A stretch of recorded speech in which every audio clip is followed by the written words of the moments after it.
porn, he suddenly stumbled upon a money-making opportunity. He watched his son sweating profusely from the hot sauce, yet still devouring it with obvious delight. He realized that everyone around him seemed addicted to spicy flavors, so he decided to create a spicy chip to escape his fate as a janitor. He and his family bought all kinds of peppers and started developing the spicy chips, while other factories were using chemicals to synthesize capsaicin. Richard firmly believed that only by using natural ingredients and constantly adjusting the ratios could he create the most authentic, addictive Mexican-style heat. Eventually, he found the perfect balance between peppers and chips.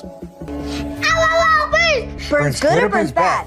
It burned good. Although the hot sauce was perfected, Richard was just a janitor at the factory. His idea was ignored by company executives, who even mocked him publicly, saying if he was so great, why was he still just a janitor? So Richard called the CEO of the parent company directly and passionately pitched his hot sauce. The CEO was moved by Richard's enthusiasm. Richard got the address to mail samples, and soon he and his wife carefully packed up a large box of samples and sent them off. When the CEO tasted the first bag of chips, he was completely hooked. He didn't even bother wiping his hands before immediately calling back to say he wanted to visit the factory personally. When word got back to the factory, the old guard executive panicked. He publicly berated Richard, warning that if the CEO ultimately rejected this proposal, the factory could go under and all the workers would lose their jobs. Richard began doubting himself. When he got home and his wife learned everything, she told him firmly that she would stand by him no matter what. After that, she studied relevant books with him and helped him rehearse his presentation over and over. When the CEO arrived at the factory, Richard was still incredibly nervous, especially when asked about market share and similar questions. He completely froze. So he simply put down his prepared speech and started describing the spicy chips in his own plain language, talking about how much ordinary people loved spicy food. His sincerity moved the CEO, who decided on the spot to invest in the product. However, when Flamin' Hot Cheetos officially launched, the market response wasn't what they'd hoped for. It quickly became a slow-moving item on supermarket shelves. The factory manager decided to stop production, and Richard hit rock bottom again. Then it suddenly dawned on him. The problem wasn't the product itself. The factory hadn't advertised the spicy chips at all, so most people didn't even know they existed. So Richard contacted old friends and asked them to help with street marketing. They took to the streets to promote the product, handing out free samples to passersby. Richard even brought his family to supermarkets and bought every single bag of Flamin' Hot Cheetos off the shelves. Whenever other customers looked their way, he would enthusiastically recommend the snack. Before long, demand for Flamin' Hot Cheetos exploded. The craze swept through the streets. The CEO immediately placed an order for 8 million units,